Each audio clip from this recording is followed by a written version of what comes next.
guys, we're going to go over the RV and show you how to use it. First of all, this is your electric tongue jack. This is to hook on to the RV and everything.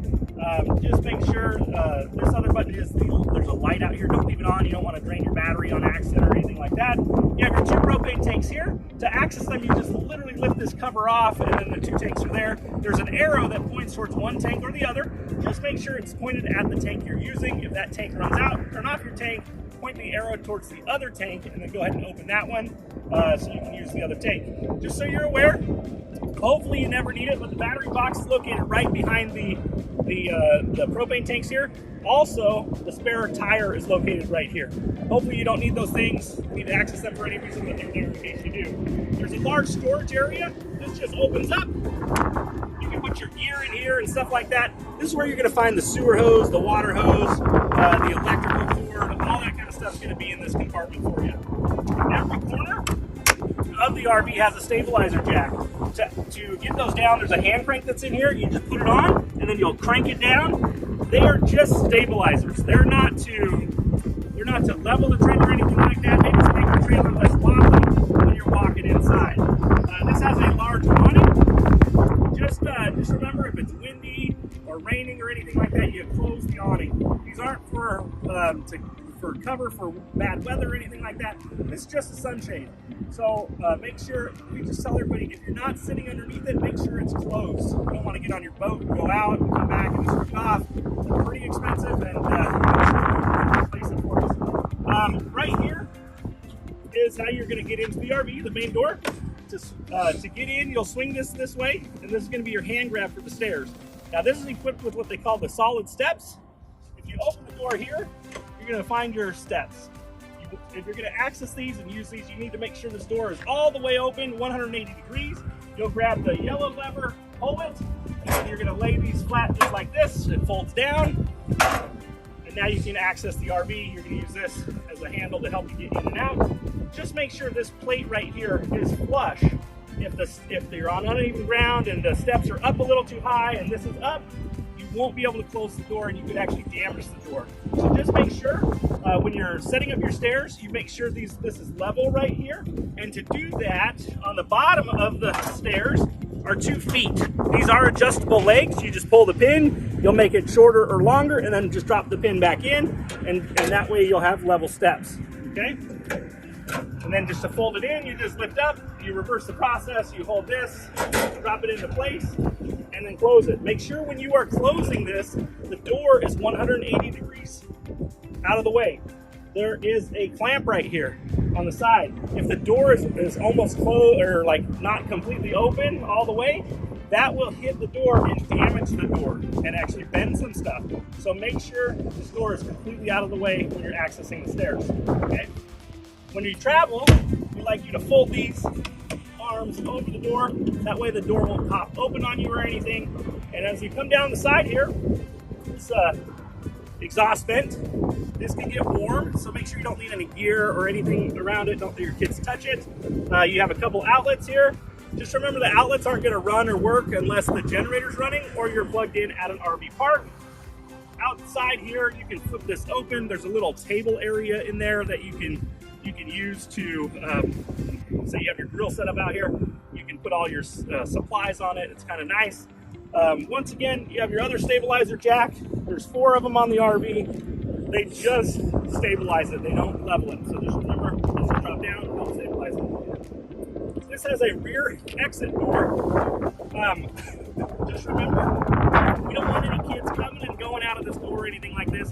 This is just for an emergency exit. One other thing we will allow you to use it for is to load gear underneath the bunk bed. It's really nice. You can open this up. You can actually slide your ice chest in and things like that. But we just don't want people climbing in and out all the time because it is an emergency exit. Okay? If you're plugged in at the RV park or at an RV park, you can plug in with your city water. This is the valve or the plug-in where you would plug your hose into. On the other side, I'll show you where to fill up your water tank. Right here is your power cord. This is where you're going to plug in with your power cord. It plugs in right here. The other plugs into the generator, or it also would plug in at the RV park. You just put it on, and then you'll make sure you're plugged in. Sometimes we get people that say, hey, the power's not working at the park. Just make sure you check the breakers if you're using at an RV park. Every once in a while we get that call, the trailer's not working. It does work, you just forgot to turn on the power at the park through the breaker. Okay, right here is your dump area. This is where you'll dump your black and gray water. The black valve is right here, and how this works is you take your hose, your sewer hose, it screws on right here. The other part goes into the dump station. You'll pull this valve open like it is right now. You'll let it drain out, and then you'll close this valve. Also, while you're doing that, there is a black water flush. What you're gonna do is hook the hose on, and it's right up above here. It's labeled in bright orange. This is for cleaning out the black tank. So just make sure, if you are putting water through this, that the black valve is open. You do not want to back up or fill up the sewer tank on this by putting water in and not having the valve open. So always have that. Anytime you're using this, the black valve must be open. Once you're done with the black valve, there's a gray valve. You'll pull that, it kind of cleans out. It's going to do all the shower water in the bathroom sink water. It'll kind of clean out the sewer hose. There's a large slide out here. It comes out about 3 or 4 feet. Just make sure nobody's in the way. There's not a car parked here. Also, when you go to close it, make sure there's no branches that fell on it or anything like that. That could get trapped up in the slide when you're closing it. Just be really careful. We always recommend you have a spotter when you're using this. As we come around, this is another area that you need to be aware of. This can get extremely hot as well. Don't lean any gear against this. Don't let your kids touch this, or nobody should be touching it. And that's just an exhaust vent, okay? There is a second gray water dump on this coach.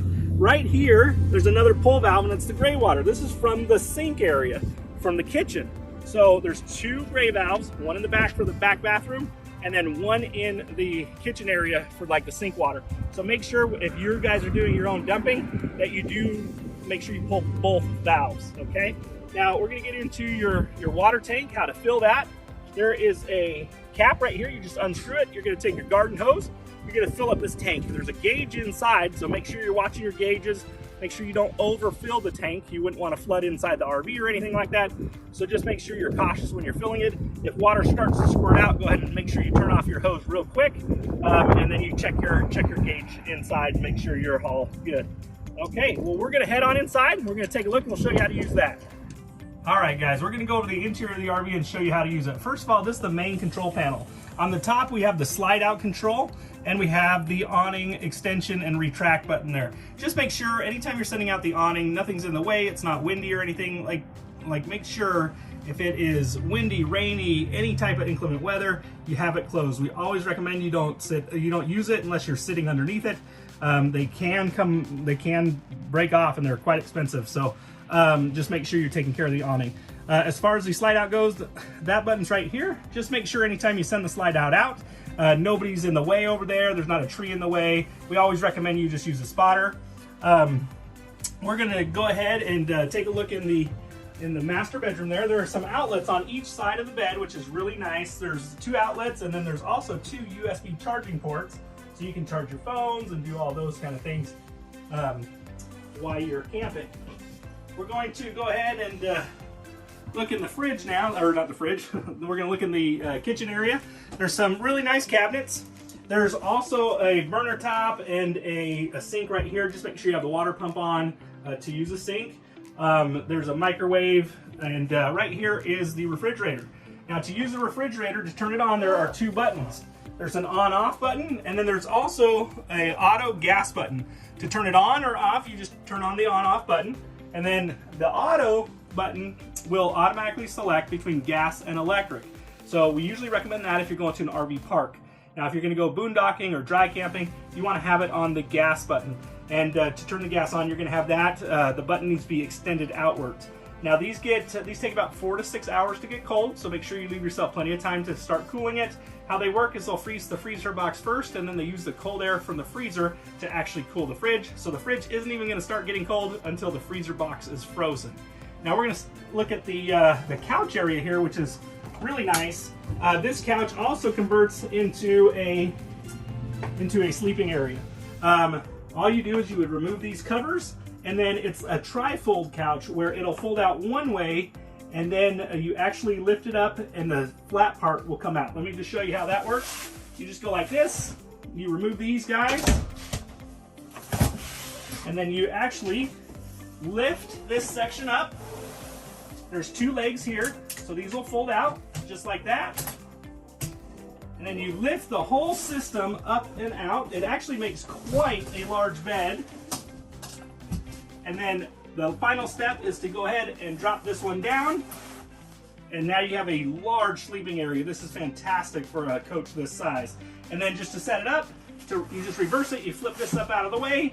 You're gonna kind of lift this up and it kind of folds into itself. Just remember to put these legs down. So you swing them like this. Super easy. This is one of the best couch bed configurations I've seen. It's really nice. Just like that. Now also, the dinette converts into a bed. To do that, you just lift the top table off, you remove the poles, and then you drop the table and you put that right here on each of the ledges. And then you can take the back cushions and put it over it. It just makes another sleeping area. Really nice. You have a large TV and a stereo system. Just remember, whenever you're traveling, you go ahead and strap the TV. You don't want that to fall off if you're on a washboard road or something like that.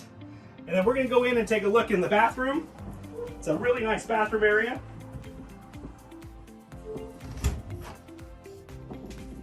Now, to flush the toilet, there is a push valve on the bottom. You use your foot. Also, just a reminder, the only thing that goes down the tank is RV toilet paper, no Clorox wipes or Lysol wipes or anything like that, no wipes at all. And then right here is your control panel for your water and your pumps. These bottom ones are your water heaters. The one on the left is electric, and then the one on the right, this one, is gas. If you're plugged in at a park, you can use the electric one. If you're plugged in, or if you're just dry camping, you would use the gas one. Then you have your pump button, which is right here, and then you have these gauges. Now the gauges will show you your tank levels. We just want to be really clear. Tank levels are oftentimes inaccurate on the reader there. Say a piece of toilet paper or something stuck on the sensor, it's gonna say it's full when it's not. We do always check before you guys leave the bathroom, and we always make sure they're dumped. So just so you know, sometimes they can misread. Even if you dumped it and it says it's full, you're returning it and you're like, hey, I dumped it, but it's full. We understand, we know how it works. Just make sure that when you do flush it, or when you do dump it, you do some water through it as well. We also wanted to go over the bunk area. This is just nice. The kids will fight over these. There's 2 bunks, a top and a lower one. And then there's tons of storage underneath. This is one of our new favorite trailers. It is really good. It's got tons of area, tons of sleeping area.